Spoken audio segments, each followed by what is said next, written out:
بسم الله الرحمن الرحيم الحمد لله والصلاة والسلام على رسول الله وعلى آله وصحبه وسلم. قال الله تعالى في كتاب العزيز بعد أعوذ بالله من الشيطان الرجيم إن الله وملائكته يصلون على النبي يا أيها الذين آمنوا صلوا عليه وسلموا تسليما صلى الله عليه وسلم. So last week we talked about the journey to Abyssinia and how there were two migrations to Abyssinia. First one, there was about 15, 16 companions.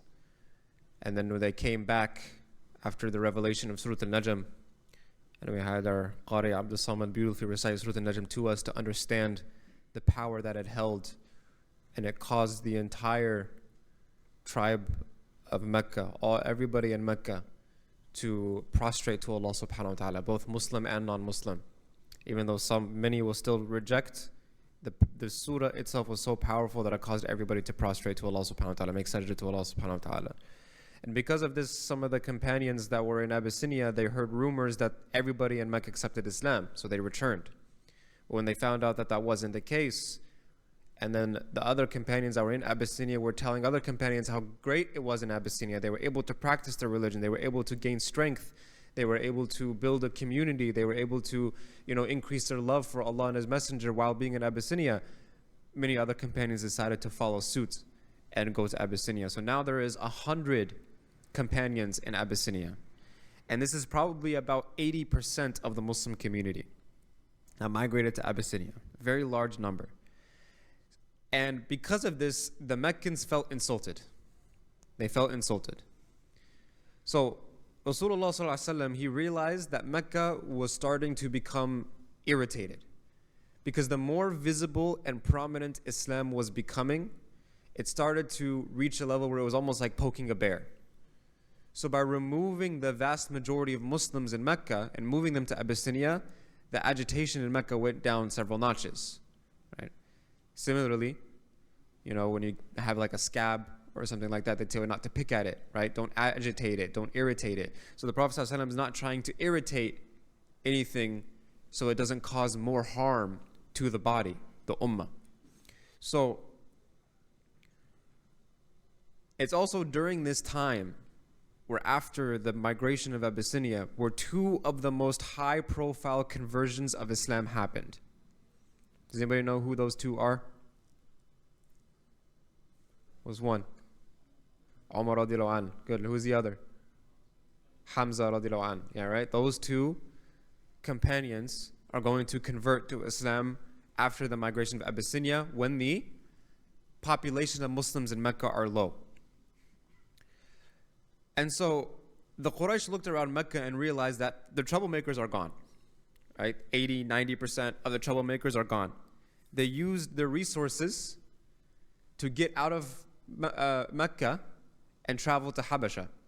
So the Quraysh needed to locate where they were because they didn't know where they were, where they went. And eventually they ended up finding out that the Muslims had settled in Habasha, the Abyssinia. And so they tell each other, we can't have that happen. We can't let them get away and be free. We can't let them leave. Because if they leave, they're going to settle here, they're going to build an army there, then they're going to march over and come after us. We can't let them have any freedom because if they have any freedom, then they will use that freedom to hurt us and kill us. We can't tear down the apartheid system in the wall because if we do so, they're just going to come and kill us all. We're going to commit an actual genocide because we don't want a hypothetical genocide to happen to us. Right? It's projection, it's ridiculous, it's evil, it's disgusting. And so they discuss their plans, right? That we got to go after them. And we have to play our hands right. We need to get them back. We need to lock them up. Because our oppression is okay, but we can't let people know about our oppression. So we'll kill the journalists. That's okay. But we can't let people know that that happened. So now they have to send ambassadors to save face while they're dehumanizing the Muslims. So the Quraysh start by recruiting a couple of ambassadors to Abyssinia. One of them, his name is Amr ibn al-As radiallahu an. And I say radiallahu an because he later accepts Islam, but at this time he's not a Muslim, right? And actually, as a matter of fact, not only does he accept Islam, but are there any Egyptians in the room? Yeah? Rahman? Yeah, Egyptians? Solid. Alhamdulillah. Wow, there's not many Egyptians. Right? How's that Congo loss feel, huh? Feels good, huh? Yeah. No, I'm joking. But this Amr ibn al-As is the reason why you're Muslim, sitting here today. He's going to be Fatih al-Misr. He's going to be the one that conquers Egypt, and Egypt becomes a Muslim land because of Amr ibn al-As. So we actually owe a lot to him. So I'll say radiallahu an while I'm talking about his story today, but just know in this moment he's not Muslim. Right? In this moment he is not Muslim. He was recruited because he was very well traveled, very well researched, political savvy guy, very well cultured, very intelligent. He'd been to Rome, he'd been to Persia, Egypt. And then there was another individual ambassador that the Quraysh sent by the name of Umayra ibn Walid ibn Mughira. Walid bin Mughira is the father of who? I'll give you a hint. His name is Walid. So he's the father of Khalid bin Walid, right? So Umayra is the brother of Khalid bin Walid, right? And he is also, Umayra is also a intelligent and likable person. But he was kind of arrogant, right? Obviously, Walid bin Mughira was a very powerful man, came from a very powerful family. And Umayra bin Walid was known as kind of like a public personality. He's the pretty face of Quraysh, right? So it was the perfect combination. The perfect combination that Amr ibn al-As is going to be the political savvy, intelligent, cultured person that will speak the nice words, and then Umayra ibn Walid is going to be the face of it all. We'll put his face in front of it. So the Quraysh, they collect the funds, and they bought the most expensive gifts that they can find for the king of Abyssinia. And the king of Abyssinia, some narrations say his name is Ashama, and other narrations say his name is Mushama or Mushima, which translates to, Ashama translates to a very pious man, and Mushima translates to someone who is a very righteous man. He was known by the title of Najashi. This is a title that is like the title of an emperor or a president, right? And the English pronunciation of Najashi is Negus, right? So you'll often hear him referred to as that, which is someone who is an emperor or a president or a king. So Najashi, it was rumored that he was very fond of camel skin, of hide, because camels weren't a common or native in Habasha, right? Especially Arabian camels. So skins of Arabian camels were used as blanket or cloak. So the Quraysh found the largest red camels, and red camels are very expensive, very expensive.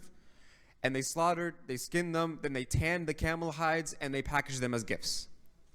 And so the third part of the plan was now for Amr ibn al-As comes to find out which key ministers in Najashi's court have the ear of the king.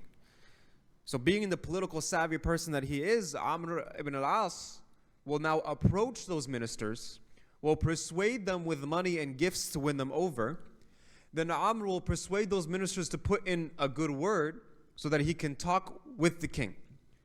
And once the Prophet ﷺ was at the Haram, right, in sujood, there's some narrations, you guys know the narration of when the Prophet ﷺ, I mentioned it multiple times already, when he was praying at the Haram in sujood, and like 7 or so evil people of Quraysh decided to throw like animal insides on him, right? And then one narration says Abu Bakr is the one that came that removed it, and some family members of the Prophet ﷺ came and removed it, or Fatima radiallahu anha came and removed it, right?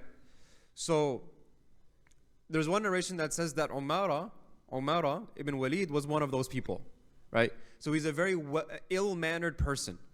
So with that, Amr ibn As and Umayra ibn Walid and a few others, they set out with all those gifts on a boat, and they journeyed to Abyssinia. And Amr ibn al-As, his wife, also accompanied him.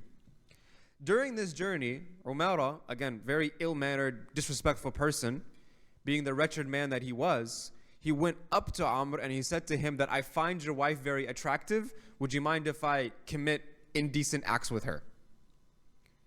And so Amr ibn As, who's a very respectable man, because he's going to become Muslim, so we know that he has respectable fitrah. He says, no, what's wrong with you? Right? And then what he says to him is, didn't your mother love you when you were a child? Right? And it's funny, but this is actually the way the Arabs would check each other. Right? It's the way that they would check each other. Because it's the same thing as the narration where the companion came to the Prophet ﷺ and said what? And said, I have a lot of, desire, make zina halal for me. He's a companion. And so the Prophet ﷺ, he told them, well, would you like if somebody did that to your mother, to your sister, to your wife? And then he said no. And he says, okay, khalas, that's it. And made him understand that if you wouldn't allow something like this to happen to your own family members, why would you go and turn and do it to somebody else? Right? So, yeah, but didn't your mother love you when you were a child? It's funny. So Amr was a smaller man in stature, very thin. And Umara was a very well-built guy, very tall. One evening, while they were on the boat going from Mecca to Abyssinia, because you have to sail, there's the sea, Umara came behind him and threw Amr off the boat into the water. Right? And Umara didn't know that Amr, he's a well-traveled guy. Usually somebody who's well-traveled, has sailed a lot, has walked a lot, is probably going to be a pretty good swimmer. So typically the people of Quraysh didn't know how to swim because they lived in the middle of the desert, but Amr was different. So Amr, he swam back up to the boat with ease and he walked right back up to the boat and he said, you didn't factor that in, did you, smart guy? Right? This is why I'm the brains and you're the pretty face, because you're an idiot. Right? And so Umara, he said, if I knew that he didn't even apologize. What he said is, if I knew that you knew how to swim, I would have never thrown you into the water to begin with. So just ridiculous, right? And this is, a very good example of تحسبهم جميعا وقلوبهم شتى, right?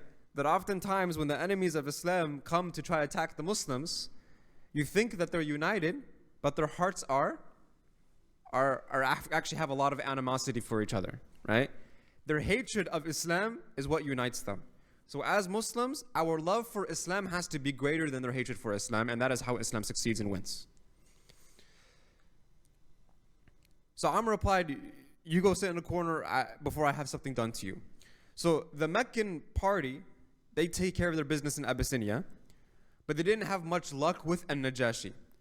Umara messed around in Abyssinia as well, and Najashi had an opposition party, a rebel group that tried to overthrow Najashi in another. Jazakallah khairan. Barakallah fik, habibi.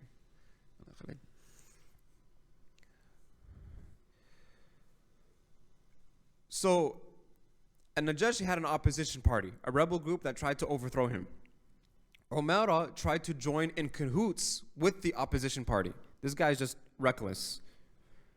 And so both the Prophet and Najashi made dua against Umara. While he's in Abyssinia, Umara ended up becoming kind of insane, right? He kind of went crazy and he ran away. And no one could find Umara, and so Amr ibn al-As had to leave for Mecca without Umara.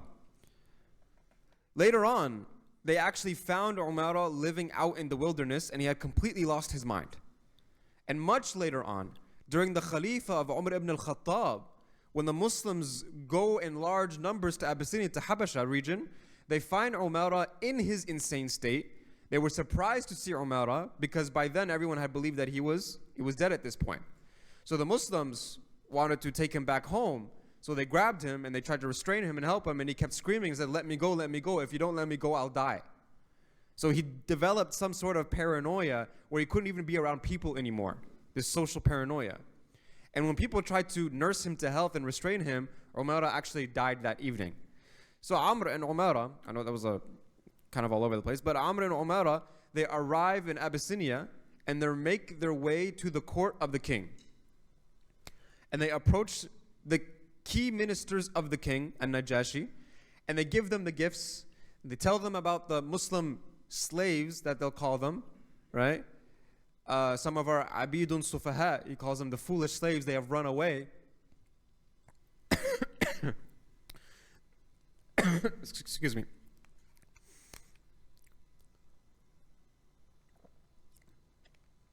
So they tell them about the Muslim slaves that run away from Mecca.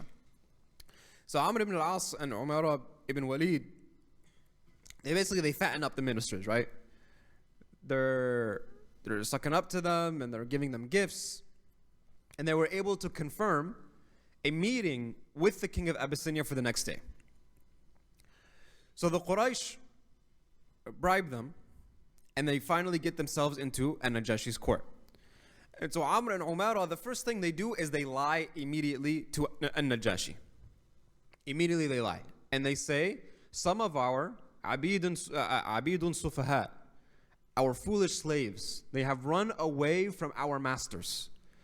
And they've come here and found refuge in your kingdom. And we have come to remove them from your hands and take them back home. Now the king, he was a very honest man, right? Again, his name, right? His name itself translated to righteous man. And so he replied, even if the slaves have run away, I cannot take them. I cannot hand them over to you since they found refuge here. I will not hand them to you unless I have heard both sides of the story. Pause. This is what a leader does. A good leader, a good judge, a good imam, a good sheikh will always listen to both sides of the story. Why? Because there is one side to the story, person A. There's a second side to the story, person B. And then there's the third side to the story, which is probably a mix of both. Right? The truth is somewhere probably in the middle. And as a leader, this is an obligation, a requirement that you have to do. Otherwise, you're going to commit injustice to everyone. So, for example, Abdul Salam is someone that I trust greatly. But if he happens to get into an argument with Yusuf, for example, right, someone who I also trust greatly, and Abdul Salam tells me about it, and then Abdul Salam, I say, okay, let me talk to Yusuf. Abdul Salam's response can't be, oh, why don't you trust me? Do you not believe me? Right? It can't be, because as a good leader, anybody who is mediating between two individuals has to hear both sides of the story. Right?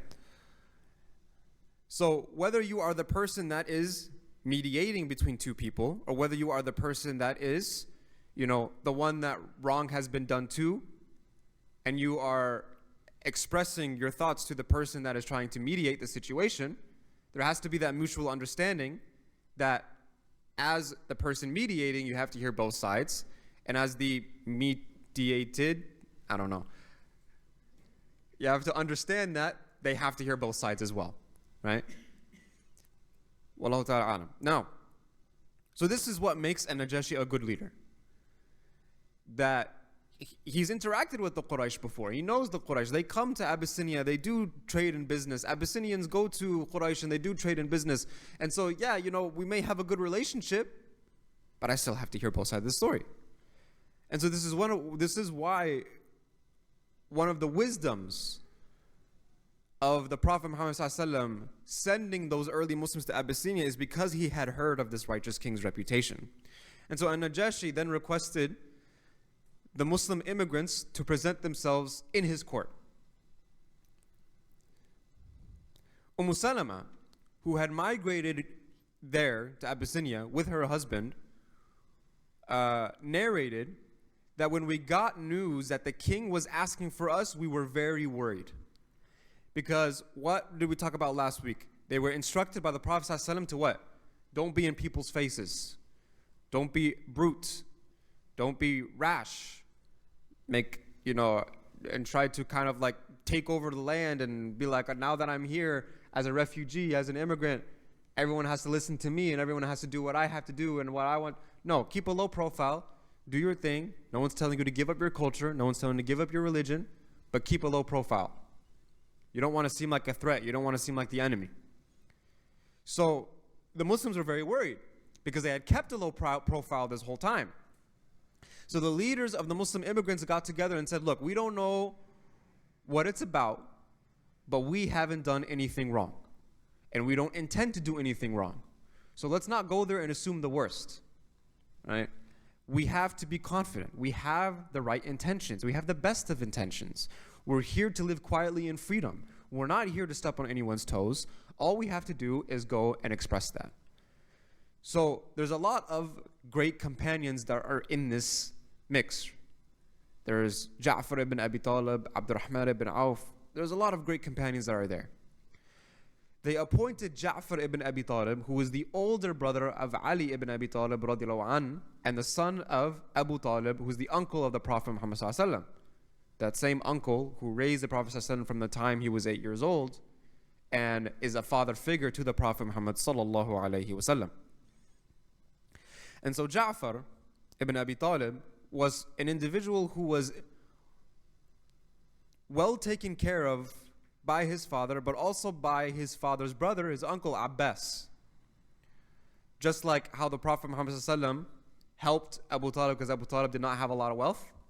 Just like he helped Abu Talib raise Ali ibn Abi Talib, Abbas helped Abu Talib raise Ja'far ibn Abi Talib. So, just like his father, he was a very calm and collected person. Ja'far ibn Abi Talib was. He was very intelligent, very thoughtful, very mild-mannered. He was very soft-spoken, eloquent. And so 2 years after migrating to Habasha, Ja'far eventually left to return to the Prophet ﷺ and reunite with him in Medina. And when he arrived in Medina at the time, was the same time that the battle of Khaybar was ending and the Muslims were victorious. So when Ja'far walked into the Muslim camp, the Prophet ﷺ saw the Muslims from Habasha returning to Medina, and the Prophet ﷺ said, I don't know which makes me happier on this day, that we won the battle of Khaybar or that Ja'far has returned to me. And you are the coolness of my eye, Ja'far. You are my brother, Ja'far. One narration, Prophet ﷺ says, أَشْبَهْتَ خَلْقِي وَخُلُقِي يَا جَعْفَرْ, that you resemble me in my looks and you also resemble me in my character, Ya Ja'far. So Ja'far has a very special status in the eyes of the companions, radiallahu an. So Ja'far ibn Abi Talib was chosen to speak for the Muslims in Habasha, radiallahu an. So all 100 Muslims that were there in Abyssinia, the women, the children, the men, they were all ordered to stand in the court of the king of Abyssinia, and they stood there. They all stood there calmly, and Ja'far was their khatib. He would speak for them.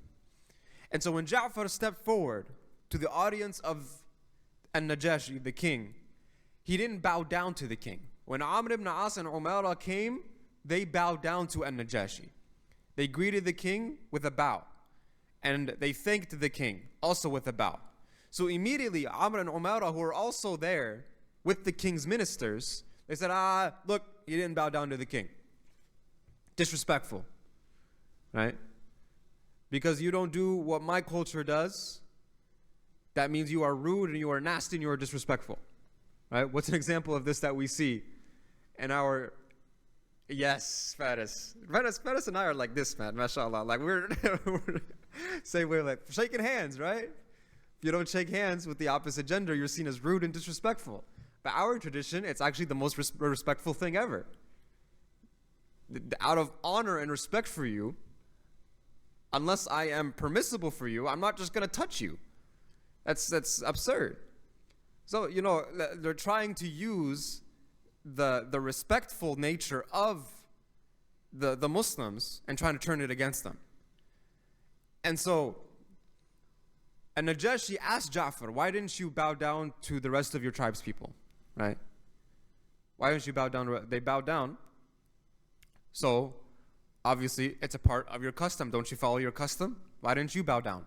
And so Ja'far replied, we don't bow down. Inna la nasjudu illa lillahi azza wa jal. We do not bow down in front of everyone except for Allah. And that is actually respectful to you, Najashi. Yeah, Ja'far didn't say this. I'm adding this, right? This is actually respectful to Najashi because we view oppression in our deen as something that Allah subhanahu wa ta'ala placed and the creation misplaced. Right? That is what oppression essentially is from an aqidah perspective. Meaning what? That if Allah subhanahu wa ta'ala demands that no one is to bow down before anybody except Allah, for me to bow down to anybody other than Allah is not only an act of aggression against Allah, but it's also disrespectful to the person that I'm bowing down to, because I'm placing him in a position that Allah did not place him in. Do you understand what I just said? So therefore, it's actually disrespectful to show a king, an emperor, a president, that level of respect. So then the king said, وَمَا ذَاكَ? Who is this Allah? Tell me about Allah. And so Najashi, or Ja'far ibn Abi Talib, he recites his very famous, eloquent speech where he says, إِنَّ اللَّهَ بَعْثَ إِلَيْنَا رَسُولًا ثُمَّ أَمَرَنَا أَلَّا نَسْجُدَ لِأَحَدٍ إِلَّا لِلَّهِ عَزَّ وَجَلَّ وَأَمَرَنَا بِالصَّلَاةِ وَالزَّكَاةِ. That indeed Allah, He sent to us a messenger. And this messenger commanded us to not worship or bow down to anybody except Allah Azza wa Jal. And then He commanded us to enjoin the prayer and to give zakat and to stand in prayer and give zakat. And so then Ja'far ibn Abi Talib, he continues and he says, أيها الملك كنا قوما أهل جاهلية نعبد الأصنام ونأكل الميتة ونأتي الفواحش ونقطع الأرحام ونسيء الجوار ويأكل القوي منا الضعيف. He said to him, O king, we were a people that are from the era of ignorance, the Qawm Jahiliyyah. We worshipped idols. We would consume dead animals. We would commit immoral acts. We would sever family ties. We were bad to our neighbors. We allowed the strong amongst us to oppress the weak. فَكُنَّا عَلَى ذَلِكَ. And we were upon that condition. حَتَّى بَعَثَ اللَّهُ إِلَيْنَا رَسُولًا مِنَّا. Until Allah sent to us a messenger from among us. نَعْرِفُ نَسَبَهُ وَصِدْقَهُ. We knew of his lineage and we knew that he was a trustworthy person. وَأَمَانَتَهُ وَعَفَافَهُ. And that he is a truthful person, a trustworthy person, and he's a chaste person. فَدَعَانَا إِلَى اللَّهِ لِنُوَحِّدَهُ وَنَعْبُدُهُ وَنَخْلَعَ مَا كُنَّا نَعْبُدُ نَحْنُ وَآبَاؤُنَا مِن دُونِهِ مِنَ الْحِجَارَةِ وَالْأَوْثَانِ وَأَمَرَنَا بِصِدْقِ الْحَدِيثِ وَأَدَاءِ الْأَمَانَةِ وَصِلَةِ الرَّحْمِ وَحُسْنِ الْجِوَارِ وَكَفِّ عَنِ الْمَحَارِمِ وَالدِّمَاءِ وَنَهَانَ عَنِ الْفَوَاحِشِ وقول الزور وأكل المال اليتيم وقذف المحصنات وأمرنا أن نعبد الله وحده لا نشرك به شيئا وأمرنا بالصلاة والزكاة وعدد عليه أمور الإسلام فصدقناه وآمنا به واتبعناه على ما جاء به من الله فعبدنا الله وحده. So Ja'far ibn Abi Talib, he goes on and he says, we worship Allah subhanahu wa ta'ala alone. We abandoned what our forefathers used to worship beside him, such as stones and idols. He commanded us to speak truth, fulfill trusts, maintain family ties, and be good neighbors, and refrain from forbidden deeds and shedding blood. He forbade us from committing indecent acts, from lying, from falsely accusing chaste women, from consuming the wealth of orphans. My brothers and sisters, the most underrated major sin in our deen is lying. Lying causes destruction. Lying causes death. Lying causes genocide. Lying is what your president decided to stand on camera in front of billions of people and say, I saw 40 beheaded babies with my own 2 eyes, and that lie is the reason why 20,000 dead children are in Gaza today. Lying is destructive, and every thing destructive that happens because of your lie is going to be held against you. And that's why as Muslims, sidq is probably one of the most important qualities, if not the most important quality as a Muslim. Because sidq, first of all, sidq with Rasul, Allah and His Rasul. We're truthful in the fact that we believe in one Allah and the Prophet ﷺ as His messenger. If you're not truthful in that, you have to be truthful in that in order for it to even be accepted in the first place. You can't just say that with your tongue. You have to have that truthfully in your heart as well. So truthfulness is the most important quality of a Muslim. And so we live in a time where the Prophet ﷺ, he said, وَظُهُورُ شَهَادَةِ بِالزُّورِ وَكِتْمَانُ الشَّهَادَةِ بِالْحَقِّ, that there will come a time where false testimony is going to prevail over truthful testimony. And so in a time like that, where we're starting to see a lot of lies become popular and rampant and cause destruction, be those people that hold on to truth, even if it's the last thing that you hold on to. Even as like the Prophet ﷺ said, right, that Iman is going to be so hard to hold on to faith that it'll feel like holding on to a hot coal.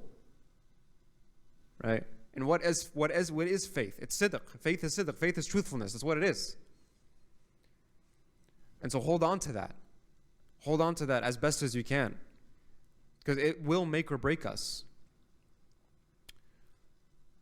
And He enjoined us to worship Allah alone without associating any partners with Him. He instructed us to establish the prayer. He instructed us to give zakat. He enumerated the matters of Islam to us, and we believed in Him. We accepted His message. We followed Him in what He brought from Allah, and we worshipped Allah subhanahu wa ta'ala alone. فَلَمْ نُشْرِكْ بِهِ شَيْئًا وَحَرَّمْنَا مَا حَرَّمَ عَلَيْنَا وَأَحْلَلْنَا مَا أَحَلَّ لَنَا فَعَدَا عَلَيْنَا قَوْمُنَا فَعَذَّبُونَا وَفَتَنُونَا عَنْ دِينِنَا لَيَرُدُّونَا إِلَى عِبَادَةِ الْأَوْثَانِ. That we did not associate any partners to Him, and we prohibited what He prohibited for us, and we allowed what He made permissible for us. And so because of that, our people transgressed against us. They subjected us to torture. They attempted to divert us from our religion, wishing that we would return to the worship of the idols and permit the forbidden acts that we used to indulge in. فَلَمَّا قَهَرُونَا وَظَلَمُونَا وَحَالُوا بَيْنَنَا وَبَيْنَ دِينِنَا خَرَجْنَا إِلَى بِلَادِكَ وَأَخْتَرْنَاكَ عَلَى مَنْ سِوَاكَ وَرَغِبْنَا فِي الْجِوَارِكَ وَرَجُونَا أَلَّا نُظْلَمَ عِنْدَكَ أَيُّهَا الْمَلَكِ. And so, when they oppressed us and wronged us, they created obstacles between us and our religion. We left our land. We sought refuge in your land. We have chosen you over others, and we hope not to be treated unjustly under your rule, O King. And so Ja'far ibn Abi Talib, he said that to a Najashi, and Najashi was very impressed with the words of Ja'far, and he responded and he said, I don't see anything wrong with what you believe in. This is exactly what Isa ibn al-Maryam taught us to do. This is what your Rasul tells you to do. And so then Amr ibn al-As, he spoke up and he said, but they've escaped from us, they're our slaves. Still lying. It's still lying. You've already been caught in your lie, and so instead of apologizing, you just continue to lie until you convince yourself that it's true, and maybe if I say it enough, then it will become true. So Najashi then said to Ja'far that they claim that you are slaves of theirs. Is this true? Ja'far ibn Abi Talib laughed at this comment. And he said, how does he say we're his slaves when I'm the son of the leader of our tribe? My father is more powerful and more respected than this man will ever be. Right? Which, isn't necessarily true, because his father doesn't die upon, or dies not upon on Islam. And Amr ibn al-As is going to be someone who actually dies on Islam. But in this moment, it is true. Right? In this moment right here. We're equals to theirs. We're not slaves. We're brothers in terms of lineage. If I'm a slave, then that makes him a slave too. We're not property. This is a false claim. And so Ja'far turned to Amr and he asked, do you have any evidence that we're your slaves. And what Amr ibn As say? No, I don't have any evidence. But I'll still say it anyways, because maybe they'll believe me, so that I can continue my oppression. Right. So Najashi said, then I will not hand these people over to you. And so he dismissed everyone from the court. Amr then leaned over to Umairah and said, I swear to you that I'll cook up something better. I'll have a better game plan for tomorrow, and we're going to come back from this 3-1 lead, or this 3-1 lead that we're losing from right now. We're going to come back, I promise. We're not going to have the gentleman's sweep, right? So the Muslims camped overnight in the capital, and Najashi told the Muslims, you are my guests for tonight. I'll take care of your dinner. I'll take care of your sleeping arrangements. And Amr later went to the king and said, we have no argument against your decision. You're the king. Your word is final. I just thought that you should know that when the Muslims say some very serious and very shocking things about Isa alayhi salam. So Najashi was taken aback, right? He's a devout Christian, follower of Isa alayhi salam. So he says, really? Is this true? So the next morning, the king summoned everyone to the court. Muslims, ministers, the Quraysh. And the Muslims were scared even more on the second day. What happened now? So Ja'far again was appointed to speak on their behalf. And Amr and Umairah were smirking. They were ready. They felt like they got him. And Najashi looked a little upset. He said to Ja'far, what is this I hear? You have something shocking to say about Al-Masih ibn Maryam. And so the Prophet's da'wah was dominated by the Quran. We talked about it in Surah Fussilat, when he would respond to Walid bin Mughira or Umayyah bin Khalaf. And now the same thing is happening here with the Quran, with the Sahaba. Or when the Prophet ﷺ recited Surah Al-Najm and the whole Mecca decided to prostrate into sujood. And so, just the same way that Ja'far ibn Abi, or Prophet Muhammad ﷺ did that with the disbelievers in Mecca, Ja'far ibn Abi Talib, being his student, looks to his teacher's guidance and he does the same exact thing. And so how do you give da'wah to people? You recite from the Quran. A'udhu billahi minash shaitanir rajim. Bismillahir rahmanir rahim. Kaf ha ya ayn sad. He starts reciting the verses of Surah Al-Maryam. And it starts with the story of Zakaria alayhi salam. And then it continues and continues, and then eventually from the 16th verse on, it goes to the story of Maryam alayhi salam. وَذْكُرْ فِي الْكِتَابِ مَرْيَمْ إِذْ انْتَبَذَتْ مِنْ أَهْلِهَا مَكَانًا شَرْقِيًّا. Right, remember in the book of Maryam. And it talks about the story of Maryam alayhi salam. How Maryam alayhi salam was someone who was very pious, who was very righteous. She screened herself off from the world. And she would spend her time just engaged in worship and ibadah for the majority of her life. And Jibreel alayhi salam came to her and gave her the glad tidings of Isa alayhi salam, that she will give birth to a prophet. And she was worried because she said, I have never touched a man, I am not unchaste, I'm not someone who committed vile actions. And Jibreel alayhi salam said, this is the will of Allah subhanahu wa ta'ala, that you will be pure and your son will be pure. And this is the decree. And so when it was time for her to give birth to Isa alayhi salam, she had to leave from the city because she didn't want people to know that she was giving birth to Isa alayhi salam. It was a very difficult birth that she had to give. One that she was saying that, I wish I wasn't alive in this moment. And it's not a suicidal thought. It's just a very passionate way of expressing the pain that she was in. And then Allah subhanahu wa ta'ala blessed her with dates falling from the date tree and the river flowing from beneath her. And then she gave birth to Isa alayhi salam. And then Isa alayhi salam and Maryam alayhi salam, she was told that she cannot speak for 3 days. Or when she comes back, she cannot speak to her people. And then when she comes back and the people see that she has a child, they're shocked. Ya ukhta Harun. Oh, sister of Aaron, because her lineage is tied to Harun alayhi salam. Say that we know you, your mother, your father were not people who were unchaste. They were religious people. They were righteous people. Because you gave birth to a child without a father. Right? Where you're not married. And so that is when Isa alayhi salam is the one that responds to them. Responds to them. And she pointed, فَأَشَارَتْ إِلَيْهِ. She pointed to Isa alayhi salam. And he said, and they said, the people of Maryam alayhi salam said, قَالُوا كَيْفَ نُكَلِّمُ مَنْ كَانَ فِي الْمَهْدِ صَبِيًّا. How can we talk to him? He's an infant in the cradle. قَالَ إِنِّي عَبْدُ اللَّهِ. And then Isa alayhi salam speaks, one of his miracles. One of the miracles that are in the Quran that you actually don't find in the current version of the Bible that we have. I say that because obviously we believe in the original Injil, right? We believe in the original Injil. قال إني عبد الله آتاني الكتاب وجعلني نبيا وجعلني مباركا أينما كنت وأوصاني بالصلاة والزكاة ما دمت حيا. That I am a servant of Allah. He has destined me to be given the scripture and to be a prophet. He has made me blessed wherever I go, and He bid me to establish prayer and give the zakat as long as I live. وَبَرًّا بِوَالِدَتِي وَلَمْ يَجْعَلْنِي جَبَّارًا شَقِيًّا. And to be kind to my mother, and He has not made me arrogant or defiant. وَالسَّلَامُ عَلَيَّ يَوْمَ وُلِدْتُ وَيَوْمَ أَمُوتُ وَيَوْمَ أُبْعَثُ حَيًّا. Peace be upon me the day I was born, the day that I die, and the day that I will be raised back to life. ذَلِكَ عِيسَى بْنُ مَرْيَمْ قَوْلَ الْحَقِّ الَّذِي فِيهِ يَمْتَرُونَ.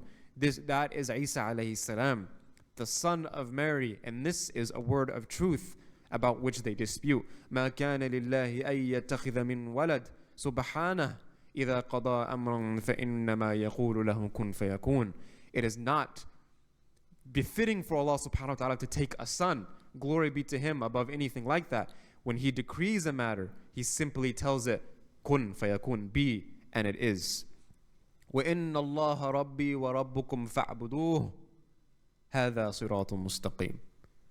And that indeed Allah subhanahu wa ta'ala is my Lord and your Lord, so worship Him, and this is what is the straight path. So, Ja'far ibn Abi Talib is reciting these verses to Najashi, and not just Najashi, but the whole court. And so that is when Najashi started to become overcome with emotion and started crying to the point that his beard was wet. فَبَكَى Najashi, he started to cry. And so he took a couple minutes. He had to take time to compose himself before he could talk. And so Ja'far explained, Isa is the spirit of Allah. He was the result of the command of Allah. Allah brought him to the earth from the very chaste Maryam. No man had gone near her. And when Najashi regained his composure, he gets off his throne, he bends down to the ground, he picks up a twig and he holds it up to everyone. And he says to everyone, the fraternity of ministers, the priests, he says, Wallahi, I swear to God, what these people say about Isa ibn al-Maryam is not even this much different from what we believe about Isa and Maryam. Meaning very, very little difference. And then there's this kind of like, the room is like taken aback. Because the Christians believe what? That Isa is the son of God. So Najashi was saying, as a scholar of scripture, he went on to say, this is the truth. This man recites the truth. All of you Muslims are welcome here in my kingdom. The man that you represent here in my court today, Muhammad, he is also welcome. I am at his service. I bear witness that he is the messenger of Allah, and he is the one that Isa said would come. And if I was not here entrusted with the rulership of my people, I would have gone to him. I would kiss his shoes. You are free to stay here. And Najashi then commanded his ministers to provide the Muslims with food and clothing and anything else they needed. And the king also said, as for these two, Amr and Umara, give them back their gifts. Get these liars out of here. You ministers got gifts from them. If I find out that any one of you guys keep these gifts, you'll answer to me. So then Amr and Umara, completely rejected by not just the king of Abyssinia, but the entire land of Abyssinia, they returned to Mecca, defeated. And now there's an official word from the king of Abyssinia that all Muslims are welcome in the kingdom. And so people treat them well. And Najashi's father, some backstory of Najashi. How did he become a just ruler? How did he become a righteous king like this, right? And Najashi, when his father passed away, and Najashi was a very young boy. So his father had a younger brother at the time. And because the next in line to be the king is Najashi, the Najashi that we know now, that we're talking about now, because he was very young, he couldn't rule the kingdom by himself. So the idea was that the uncle would rule until his nephew was old enough and trained enough and learned enough to rule on his own. Now, Najashi and the people around Najashi's uncle, they got very power hungry. They said, when Najashi grows up, we don't want him to rule, so we got to do something about it, right? We like the fact that we are in power. So they concocted a plan to get rid of the boy. And the uncle agrees with their idea. And those same people later, they kidnapped Najashi, the boy. They put tattered old clothing on him, dirty him up a bit, roughed him up a bit. Then they take the young Najashi to the slave market to be sold off as a slave. And then when the people wake up the next morning, they find out that the boy king is gone. And so they suspect what everybody else suspects, which is the prince is involved in his nephew's disappearance. And the supporters of the boy king refuse to accept the uncle as the permanent king. And so a rebellion starts in the land. Right, that he's gotten rid of our rightful king. And so there's a civil war that happens in the land of Abyssinia. And so the prince realizes that the only way to quell this rebellion is to bring the boy back. So he dispatches people to track Najashi down. And after some time, they bring that boy king back, Najashi, and he worked as a slave during this time, so of course he's traumatized. Right? The people who arranged for him to be sold off as a slave, they lied to him. And so he was lost. He was kidnapped. And so the boy realizes that at this point, his uncle is also trying to get rid of him. So as he grows up, he leans on the people who were loyal to his father and the ones who were rebellious towards this evil king, which is his uncle. And so he gave, they gathered more people that were loyal to Najashi's father, and they launched another civil war against his uncle, which is the crown prince. Eventually, the civil war will end, and the boy will sit in his proper king as the king of Abyssinia, and he imprisons the crown prince and the others that were against him. And because of his life experience of being kidnapped, of being sold into slavery, of being forced into a civil war, and Najashi was very compassionate, understanding, and a spiritual king. And that's what happens. You look at any great leader in history, look at their childhood. 9 times out of 10, there might be a few exceptions here and there, but 9 times out of 10, the majority of the time, a righteous, pious king, ruler, just king or ruler or leader is going to have some type of childhood history where there's a lot of trauma, there's a lot of difficulty, there's a lot of hardship. And so when they grow up, what happens? They go and they feel that compassion. They understand the sacrifices of the people. They understand the trials that the people go through. And this is what this, Surah Duha talks about this. Right? Alam yajidka yatiman fa'awa? Had we not found you as an orphan, O Prophet, and sheltered you? And then what does it say later on in the surah? فَأَمَّا الْيَتِيمَ فَلَا تَقْهَرْ. So now after that we have found you as an orphan and then sheltered you, now that you are successful now as a prophet of Allah, when an orphan comes to you and needs your help, don't turn them away. Don't forget where you came from. Don't forget the struggle. And so the companions, they tell us that the Prophet ﷺ was amazing, was super kind and merciful to every group of people. But there was a particular group of people that he was extra kind with, and it was very noticeable. And who was that? The orphan, al-yatim. Why? Because he was one. He knows how it feels. He knows the pain that is associated with it. He knows how difficult it is to see every other child, every other one of your friends grow up being hugged by their mother, being hugged by their father, and all you can do is sit there and cry and wish that you had your mother and father to hug you too. He knows how that felt. And that's what made him a great leader.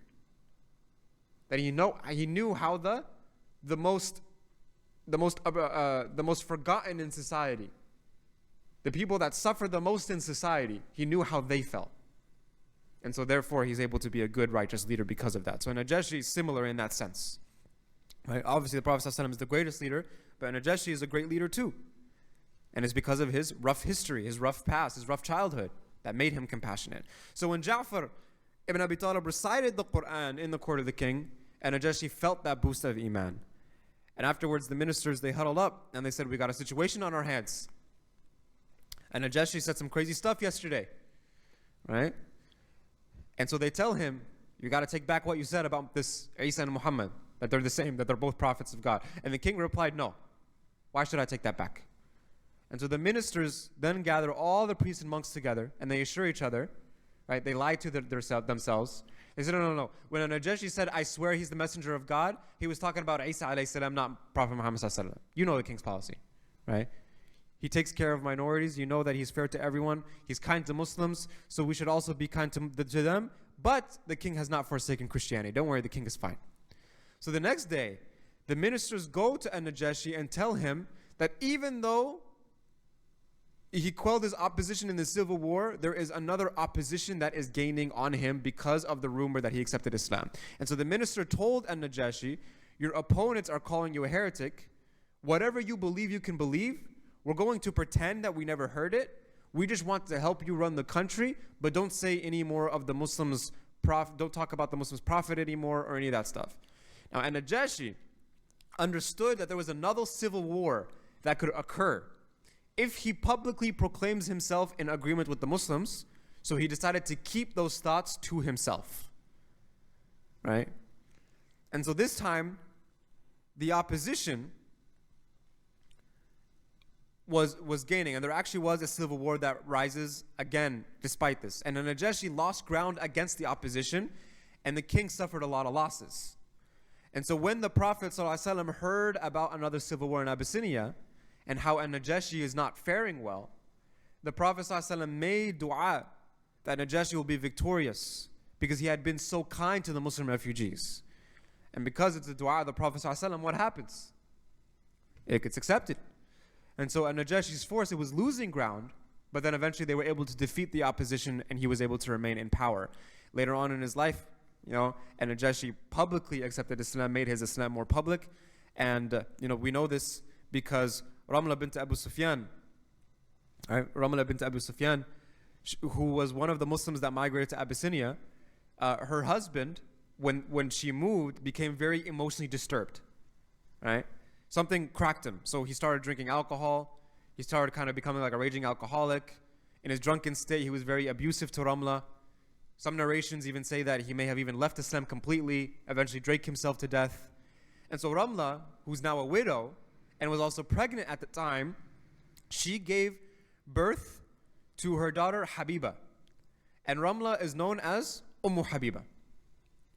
Right? So this was during the Madani period. And when the Prophet ﷺ heard about one of the women who went to Abyssinia, had all these things happen to her. She was abused, she was widowed, now she's a single mother, and now she's there all by herself. The Prophet ﷺ, what did he do? He sent her a marriage proposal, right? Because the culture was what? That if a woman was previously married, abused, or had a child, then she was not deemed fit to be married again. So the Prophet Muhammad ﷺ did what? Married Ramla and destroyed that notion.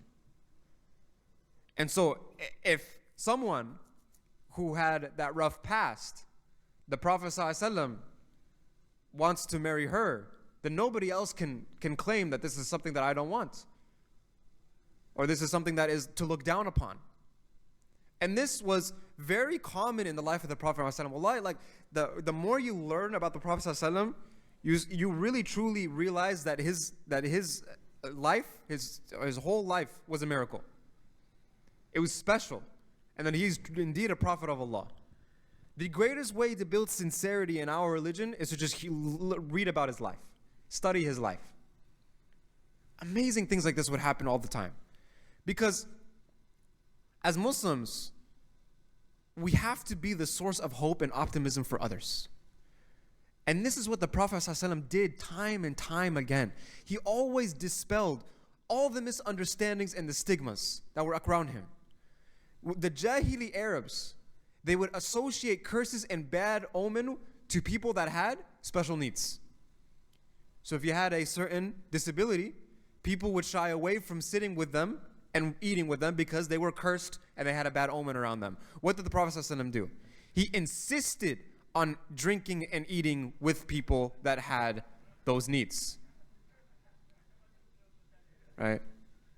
There was a man who had a physical disability, who the Prophet ﷺ, he was asked by him if he can pray in his home so that his home can be a special place.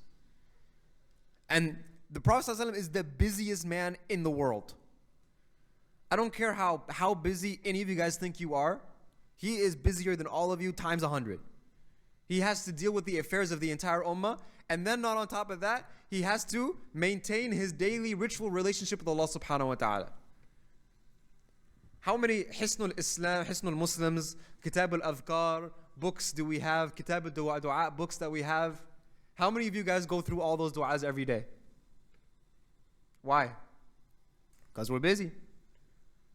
But what do we say? These were the daily adhkar of the Prophet Muhammad sallallahu alayhi wasallam.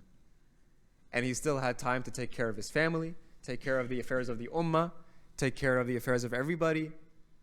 Had to go to war. Had everything in between.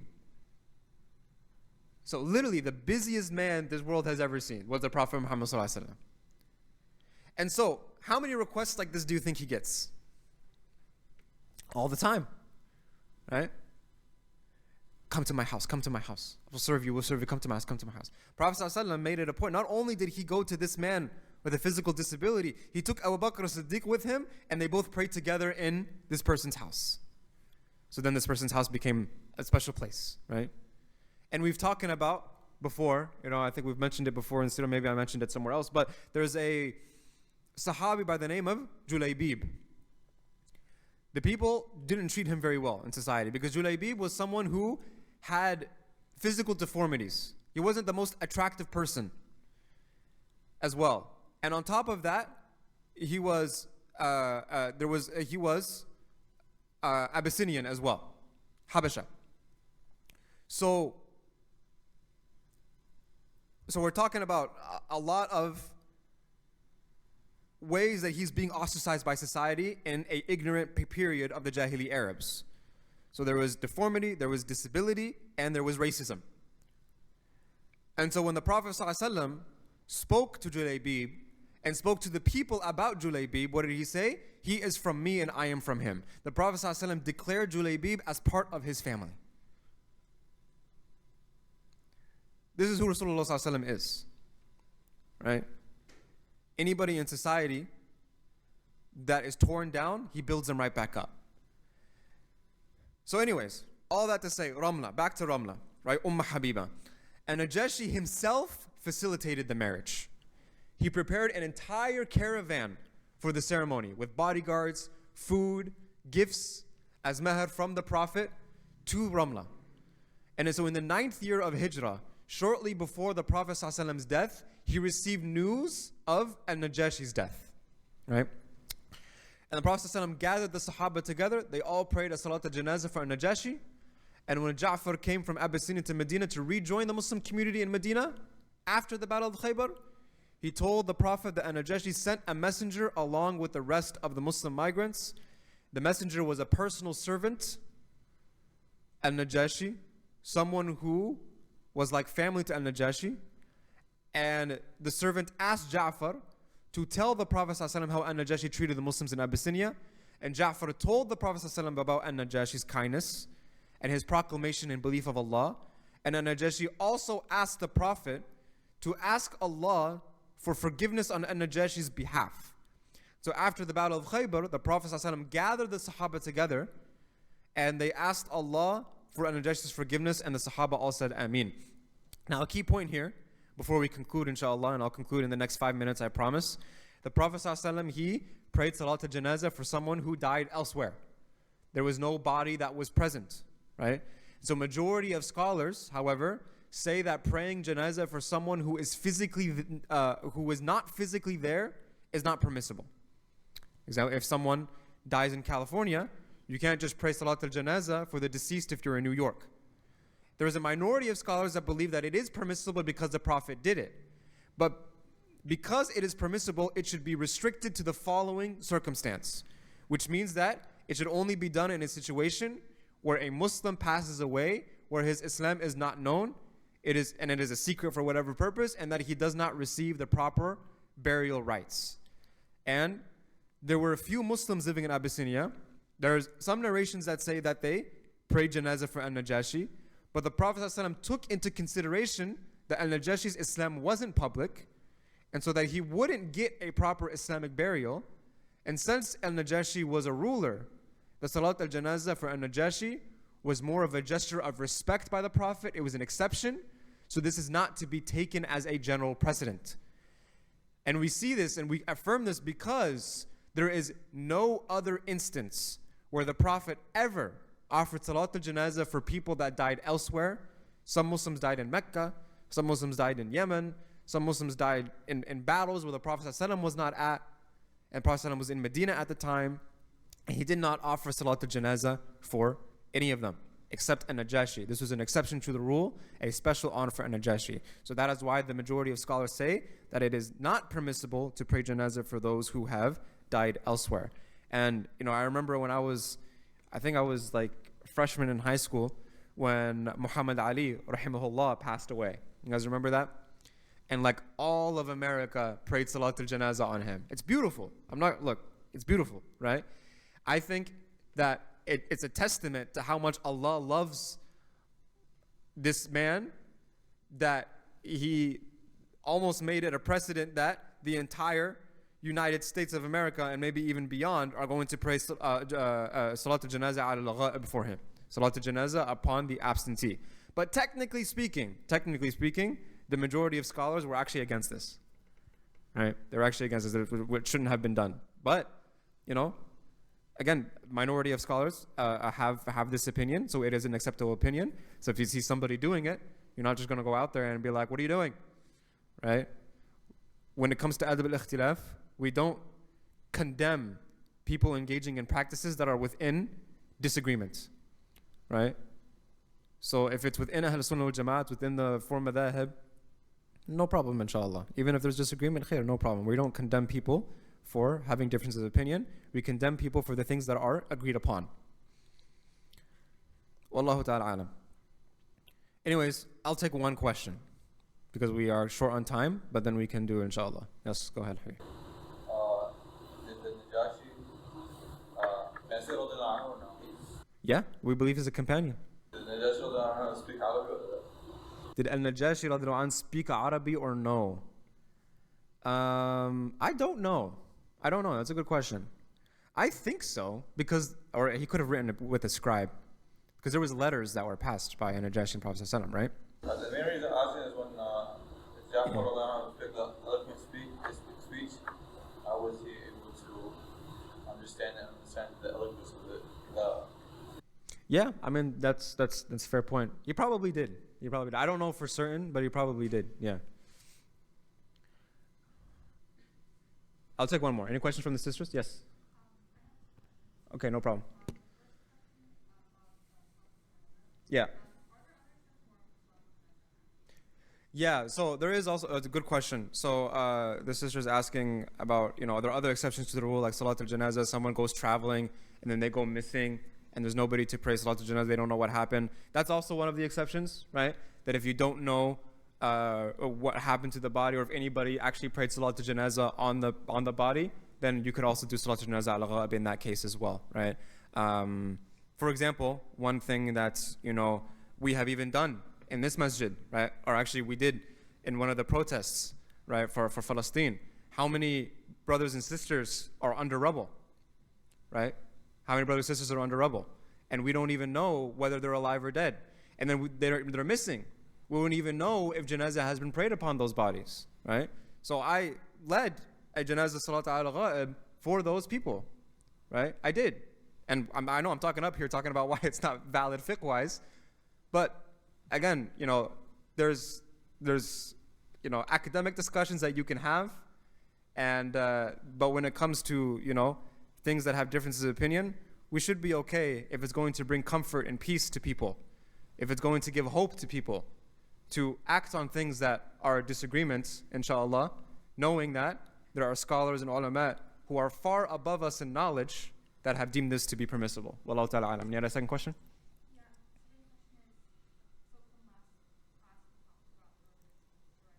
Yes. Yeah. Good question. So this is asking about Surah An-Najm, about, and you said it correctly, the false accounts of the satanic verses. Okay, are you guys ready to be here for another 10, 15 minutes? Yeah? You're good? Okay, inshallah. So this is called the false story of Al-Gharaniq. Al-Gharaniq, right? So some historians and mufassirun, they ascribed the return of Muslims to Mecca from Abyssinia to a myth that has found a lot of currency mainly because of books of Orientalists. Right? This is not something that you will find commonly in traditional books of Seerah. And they intentionally try to circulate that it is possible, and they make the claim that what happened was there was an incident in the biography of the Prophet ﷺ, and there are narrations about it, but they're all deemed unauthentic. They're all unauthentic. And so according to the myth, the Messenger of Allah ﷺ was sitting down one day besides the Kaaba, and he ﷺ began to recite Surah An-Najm until he reached the verses of أَفَرَأَيْتُمُ اللَّاتَ وَالْعُزَّى وَمَنَاتُ الثَّالِثَةَ الْأُخْرَى, that have you considered Al-Lat and Al-Uzza and Manat the other third. So it's falsely claimed that he ﷺ recited after, in between that or after that, what did he say? He said, تِلْكَ الْغَرَانِيكُ الْعُلْيَا وَإِنَّ شَفَاعَتَهُنَّ لَتُرْجَى. Meaning what? Meaning that there are higher al-gharaniq. Al-gharaniq is the plural of gharnuq, which is like a crane bird. And they were idols of polytheists, and they're being compared to birds that soar high up in the sky. And indeed, their intercession is hoped for. So essentially, that the Prophet ﷺ recited a verse of wa'udhu billah, shirk, that caused, and that's what caused everybody to think that, oh, he's accepting our idols now, and so now we can all prostrate, right? And so to this, the polytheists, they responded, right? And again, unauthentic narrations.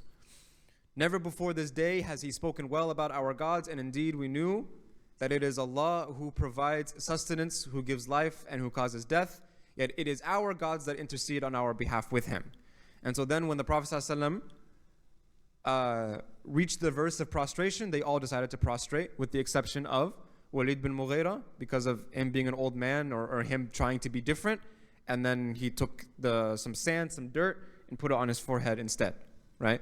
And so when this news was reached to Mecca, they heard that this happened, and then they found out that this is not actually what happened, and so forth. So,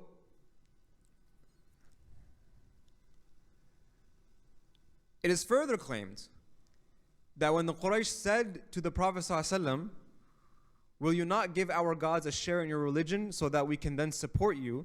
The Prophet ﷺ returned to his home and remained there until the evening, and Jibreel alayhi salam then went to him and recited Surah An-Najm. And Jibreel alayhi salam then said, and have I come to you with these two words, which is meant by the verses that I recited, or not verses, the inserted verses by the unauthentic narrations that were actually, there's a whole aspect to it, but essentially the people that inserted these words into the narrations, there's a lot of problems with their aqidah. There's a lot of problems with their sanity. A lot of people testify to them being, compulsive liars, etc. But the Messenger of Allah ﷺ,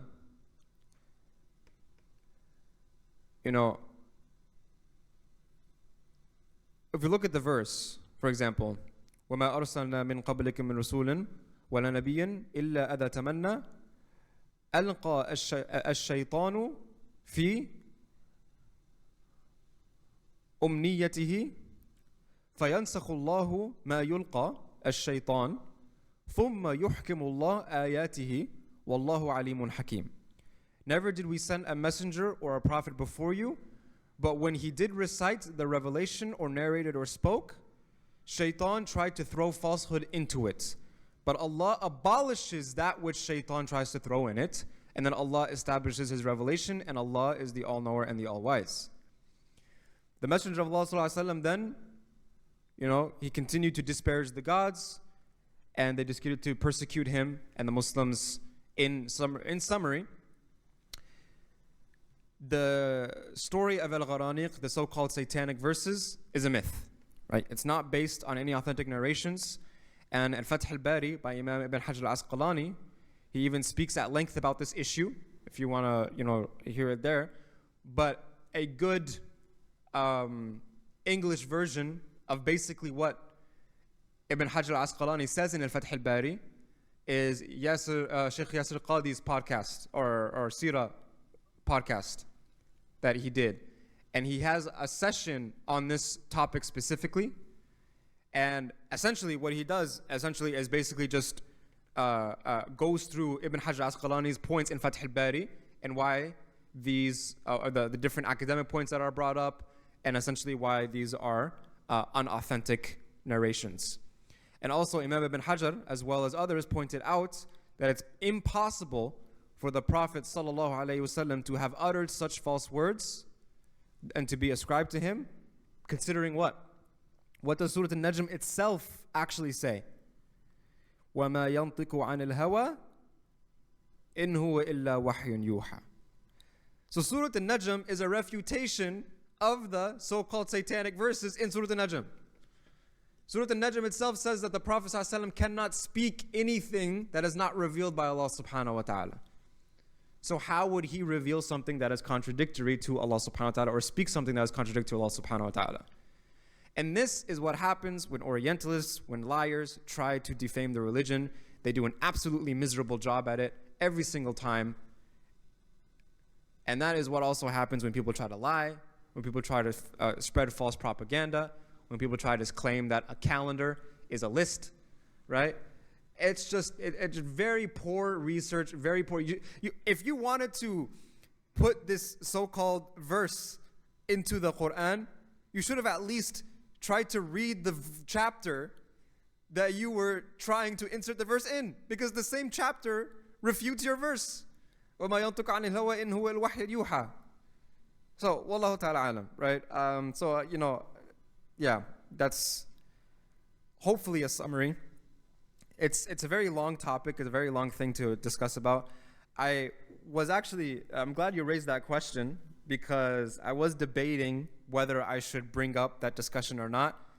But because I mentioned earlier in the class when we did our intro that I want to avoid academic discussions in this class, because my purpose of doing this class is to make the seerah applicable in our lives. That's the goal, right? To learn how we can make the seerah applicable in our lives. And Shaykh Yasir Qadi already did an amazing job doing an academic version of the seerah. Why am I going to try to reinvent the wheel and do something and I'm going to be like, mine's going to be 10 times worse than his was, right? Why am I going to do that? So might as well try something a little bit different, inshallah. Or not different, but something that speaks more to what we are trying to do here and what lessons we're trying to drive here. But I am glad you asked that question, because it is something that is brought up to try to defame Islam a lot and try to poke at Islam and try to make Islam a false religion. And again, I just can't get over the fact that the same chapter that you're trying to put these verses in is refuting your claim. It's just hilarious to me, right? But yeah, Allah Ta'ala alam. Good? Clear? Alhamdulillah. Okay, sorry. No more questions, because we have to conclude now. We're way over time. But if you do have any questions, you already know I'm here. You can come up to the table. We can discuss. We can talk. You can refute me. Whatever you want to do. Inshallah, I'll be here. Jazakumullah khairan. Assalamu alaikum wa rahmatullahi wa barakatuh.